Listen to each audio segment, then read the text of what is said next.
अस्सलाम वालेकुम, मैं हूं फखर दुरानी और आप देख रहे हैं फैक्ट चेक पाकिस्तान। आज दो मौजूआत के ऊपर बात करेंगे। पहले नंबर पे बात करेंगे, हुकूमत की तरफ से ये दावा किया गया है कि उन्होंने मतलूबा 2/3 अक्सरियत हासिल कर ली है और वो आईनी तरमीम कर सकते हैं। क्या हुकूमत के पास वाकई आईनी तरमीम करने के लिए मतलूबा 2/3 अक्सरियत हासिल हो चुकी है?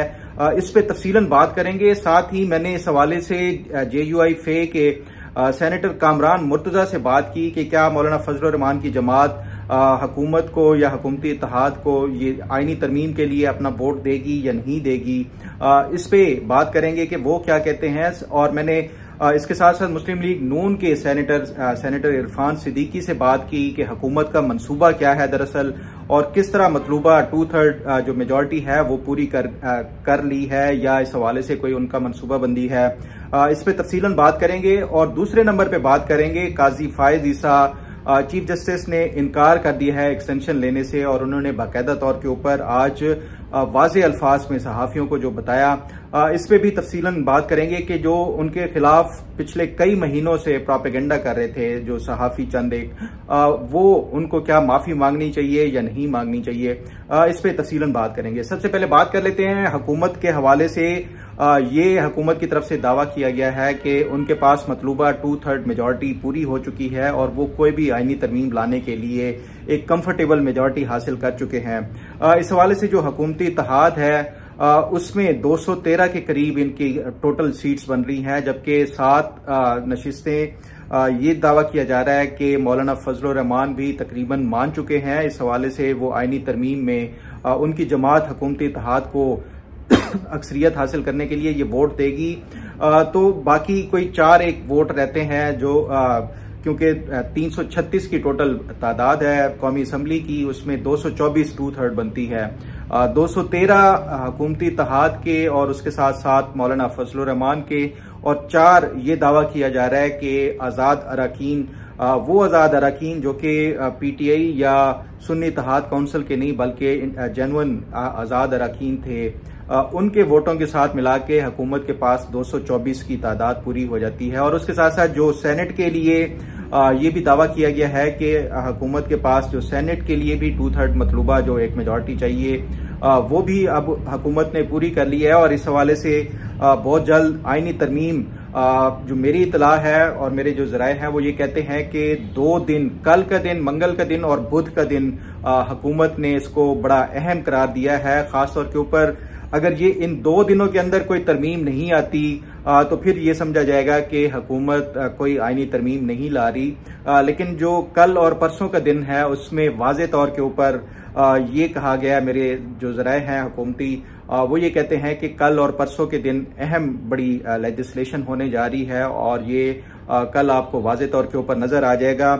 इस हवाले से मेरे जराए ये भी बताते हैं कि आज मुस्लिम लीग नून के जितनी भी पार्लिमानी पार्टी है, चाहे वो सेनेट के अरकान है या फिर कौमी असम्बली के, उन सबको बुला लिया गया, इशाया दिया है वजीर आजम ने। और उसके साथ पीपल्स पार्टी के सदर आसिफ अली जरदारी ने भी अपने तमाम अरकान को बुला लिया है और इशाया दिया जा रहा है। दरअसल ये इशाया, उसमें ये हुकूमत की तरफ से पूरे अपने जो नंबर्स हैं वो टेस्ट करना है कि उनके कितने अरकान अब तक जो है, खासतौर के ऊपर मेरे जराए ये दावा करते हैं कि कुछ लोग पाकिस्तान से बाहर रह रहे थे और काफी दिनों से रह रहे थे, तो उनको खसूसी तौर के ऊपर वापस बुलाया गया है। और आज इस्लामाबाद में ये पूरी अपनी जो नंबर काउंट है वो पूरा किया जाएगा और उसके बाद कल और परसों के दिन में बड़ी अहम लेजिस्लेशन हो सकती है। फिर मैंने ये पूछा जो जराए हैं उनसे कि क्या ये एक जॉइंट सेशन के जरिए लेजिस्लेशन होगी या फिर अलहदा दोनों ऐवानों का इजलास बुलाया जाएगा। तो मेरे जराए ये दावा कर रहे हैं कि अलहदा जो इनका दोनों का ऐवानों का इजलास बुलाया जाएगा। मैं दरअसल ये इसलिए पूछना चाह रहा था कि जॉइंट सेशन अगर बुलाया जाता है तो इसका मतलब है कि हुकूमत कोई कानून लाना चाह रही है, क्योंकि कानून एक जॉइंट सेशन में भी पास हो सकता है, जबकि आईनी तरमीम के लिए दोनों ऐवानों से अलहदा 2/3 मेजॉरिटी चाहिए। तो बड़े अहम जराए उन्होंने ये बताया है कि दोनों ऐवानों का अलहदा इजलास बुलाया गया है और दोनों से ही, इसका मतलब ये है, क्लियर कट ये नहीं बता रहे, लेकिन इसका मतलब यही है कि आईनी तरमीम कोई या हुकूमत कोई आईनी तरमीम ला रही है जिसकी बुनियाद के ऊपर ये दोनों ऐवानों का अलग-अलग इजलास बुलाया गया। तो हुकूमत अब इस हवाले से बड़ी कंफर्टेबल है और आज शाम को ये वाज़ेह हो जाएगा कि हुकूमत के जो अपनी जमातों के कितने अरकान हैं जो कि हाजिर हैं, और कहा गया है कि किसी सूरत ये जो मौजूदा हफ्ता है इस्लामाबाद से बाहर नहीं जाना, और ये आने वाले 2 दिनों को बड़े अहम, जितने भी लोगों से मैंने बात की वो कह रहे हैं बड़े अहम दिन है, और इन 2 दिनों में मेक और ब्रेक हो जाएगा ये जो मौजूदा हुकूमत है इसके हवाले से। मैंने इस हवाले से बात की सेनेटर कामरान मुर्तजा से जो कि JUI फे के सेनेटर हैं, उनसे बात की और पूछा कि क्या मौलाना फजल रहमान ने ये कोई ऐसा फैसला किया है कि वो हुकूमती इत्तेहाद को जो मतलूबा एक जो मुजवज़ा तौर के ऊपर आईनी तरमीम के हवाले से वो कहा जा रहा है, दावा किया जा रहा है, उस पर वो वोट देंगे या नहीं देंगे। वो कह रहे हैं कि वो इस हवाले से उनके पास अभी फिलहाल कोई इतला नहीं है। लेकिन मैंने उनसे फिर पूछा कि क्या आप, क्योंकि सुप्रीम कोर्ट बार एसोसिएशन के साबिक सदर भी रहे हैं, आपका पेशे के तौर के ऊपर भी वकील हैं, तो क्या आप समझते हैं कि ये जो जुडिशल पैकेज प्रपोज किया गया है हुकूमत की तरफ से वो एक अच्छा एक आईनी तरमीम होगी और जुडिशरी के लिए भी बेहतर होगी? तो वो कहते हैं कि वो इसको फुली जो है वो इंडोर्स नहीं करते, बल्कि इसमें कुछ चीजें हैं जिसको वो अपोज करते हैं। फिर मैंने उनसे पूछा कि क्या ये जो आईनी तरमीम में एक आर्टिकल 175A जिसमें कि जो जुडिशल कमीशन है उसकी हैयत तब्दील करने के लिए या उसकी कॉन्स्टिट्यूशन तब्दील करने के लिए ये प्रपोज किया गया हुकूमत की तरफ से, तो आप नहीं समझते क्योंकि एक वकील के तौर के ऊपर जो भी चीफ जस्टिस को नॉमिनेट कर देता है पार्लिमानी कमेटी बिल्कुल एक रबर स्टैंप बन जाती है, तो बतौर एक वकील क्या आप नहीं समझते कि पार्लिमान को भी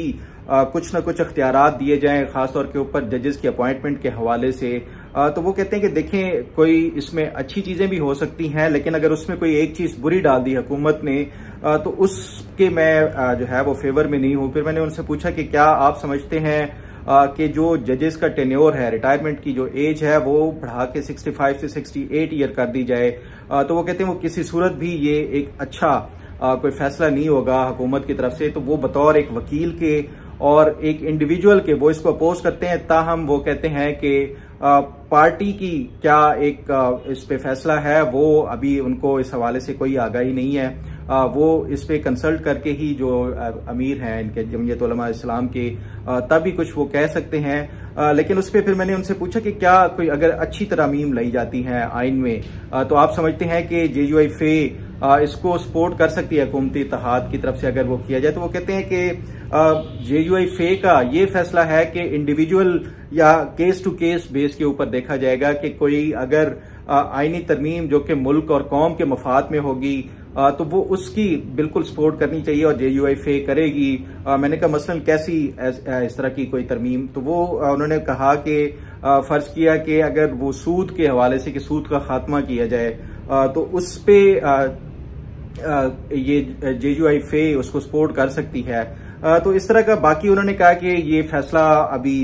मौलाना फजल रहमान ने ही करना है कि वो किसको देना है वोट, और इस हवाले से बहुत जल्दी क्लियर हो जाएगा। तो बहरहाल उन्होंने भी कोई वाज़े अंदाज में ना इनकार किया और ना ही इस हवाले से इकरार किया है।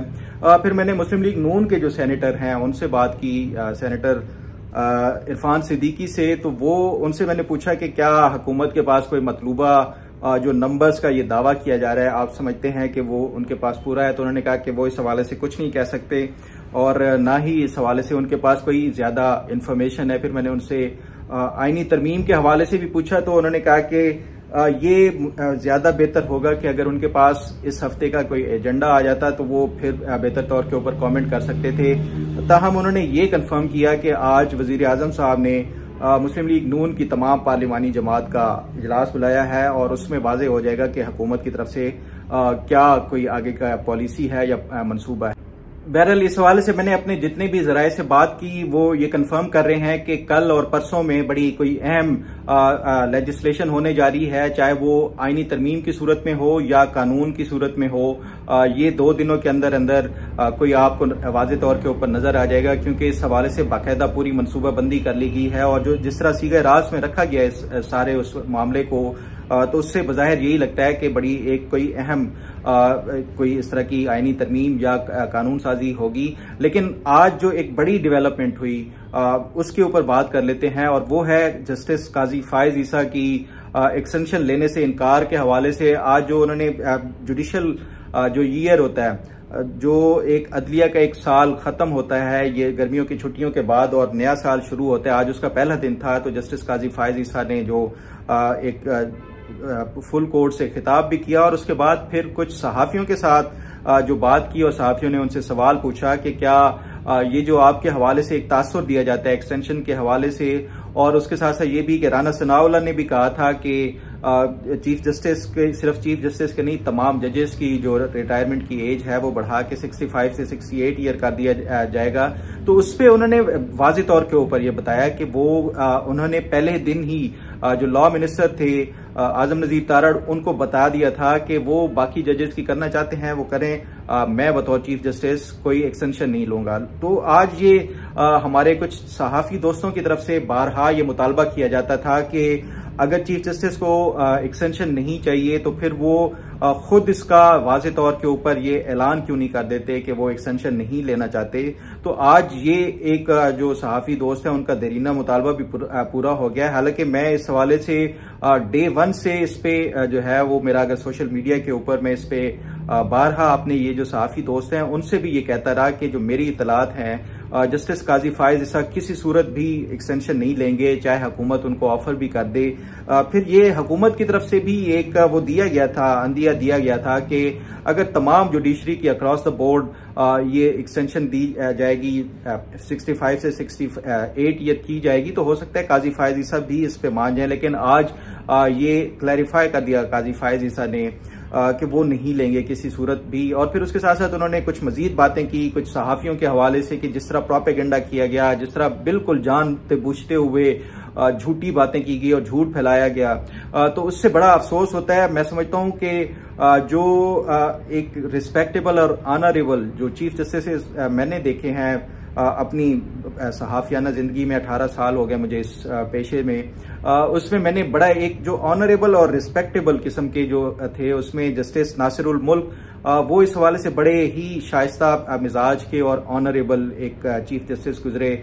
फिर ये जो जस्टिस काजी फायज ईसा हैं ये भी इस हवाले से बहुत ज्यादा और ख़ास तौर पे अगर देखा जाए कि ऐसा कोई नहीं करता कि कोई चीफ जस्टिस अपने अख्तियारात वो नीचे तक डिवॉल्व कर ले, कि जो चीफ जस्टिस की सवाबदीद है बेंच कॉन्स्टिट्यूट करने की या आर्टिकल 184(3) के तहत सुओ मोटो लेने की, ये अहम अख्तियारात होते हैं चीफ जस्टिस के पास सुप्रीम कोर्ट के। लेकिन काजी फायज ईसा ने शुरू दिन से ही ये जो अख्तियारात थे वो नीचे तक वो उन्होंने डिवॉल्व कर दिए। और ये बात आज उन्होंने अपना जो फुल कोर्ट का वो था उसमें भी कहा कि ये कहा जाता है कि फलां बेंच क्यों नहीं बनाया जाता, फलां केस क्यों नहीं सुना जाता। तो ये एक कमेटी बाकायदा बनाई हुई है और कमेटी में इस टाइम जो मेजॉरिटी है 3 अराकीन में से वो इस टाइम जो दूसरा जिसका ये हमारे जो सहाफी दोस्त हैं वो उनका वो करते रहते हैं उनकी फेवर में, अब तो कमेटी की जो एक मेजॉरिटी है वो उनके पास है। जस्टिस मंसूर अली शाह और जस्टिस मुनीब अख्तर वो किसी भी मामले के ऊपर अगर कोई इस तरह का बेंच बनाना है या कोई केस की हेयरिंग के लिए या कॉज लिस्ट के लिए तो वो एक की अक्सरियत से इसको मंजूर कर सकते थे। लेकिन कभी भी ये जो मेरे सहाफी दोस्त हैं उनकी तरफ से ये नहीं कोई एतराज उठाया जाता। तो बहरहाल ये जो एक काजी फायज ईसा साहब की तरफ से एक पैगाम दिया गया है उससे एक चीज और वाज़ेह हो गई है कि अगर हुकूमत कोई ये तगोदो कर भी रही है चीफ जस्टिस की एक्सटेंशन के लिए, तो आज तो चीफ जस्टिस ने बिल्कुल वाज़ेह तौर के ऊपर ये इनकार कर दिया है कि वो एक्सटेंशन नहीं लेंगे। तो फिर अगर उसको देखा जाए हुकूमत की तरफ से तो फिर ये बड़ा अजीब लगता है कि हुकूमत किसी दूसरे जज के लिए, और वो भी जिसके बारे में ये एक इशारा दिया जा रहा है कि वो प्रो गवर्नमेंट नहीं है या वो एंटी गवर्नमेंट होंगे, तो वो उनकी मजीद टेन्योर हुकूमत क्यों बढ़ाएगी। तो ये एक बड़ा अहम आज जो एक काजी फायज ईसा की तरफ से ये एक आया है, बयान आया है, तो उसके बाद सिचुएशन बड़ी इंटरेस्टिंग हो गई है। बहरहाल इस हवाले से मजीद जो भी इन्फॉर्मेशन और अपडेट होगी वो आपके साथ जरूर शेयर करूंगा। उम्मीद है आपको आज का प्रोग्राम भी पसंद आएगा। अल्लाह ताला आपका हामी और नासिर हो। अल्लाह।